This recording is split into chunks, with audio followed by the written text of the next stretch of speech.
Hello everyone, সবাই কেমন আছেন? ওয়েলকাম করছি আমার পাঁচমিশালি কিচেনে। আজকের দুপুরে রান্নাবান্না চলছে।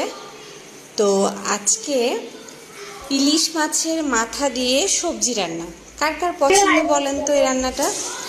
আসলে আমরা যখন মিক্সড সবজি রান্না করি তখন আমরা নিরামিষ আকারে বা চিংড়ি মাছ দিয়ে ওভাবে করি, মাছের মাথা দিয়ে মুড়িঘণ্ট, হ্যাঁ, অনেক রকমের সবজি রান্না করা যায়।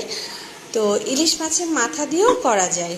আর আমার বাসায় মানে ইলিশ মাছ খাই কম, কাটার ভয়ে কেউ খেতে চায় না, মানে ভাজি করি বেশি খেয়ে ফেলে। আর হচ্ছে যেটা সর্ষে ইলিশ হয় ওটা হলে খেয়ে ফেলে, ঠিক আছে। তো এখন মাথাগুলো কী করব বলেন তো? একটা সবজি দিয়ে রান্না করা ছাড়া আমার আর কোনো উপায় দেখছিলাম না।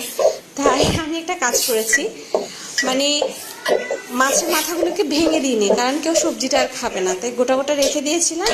ওভাবে কষিয়ে সুন্দর করে রান্না হয়েছে, আর একটা ডিম রান্না হয়েছে। এই ছিল আজকে দুপুরে রান্নাবান্না। আরও দুটো আইটেম ছিল, দেখানো হয়নি, ডাল ছিল, ভাজিও ছিল, দেখানো হয়নি। যাই হোক, সবার কেমন লাগলো কমেন্ট করে জানাবেন। ধন্যবাদ সবাইকে সাথে থাকার জন্য।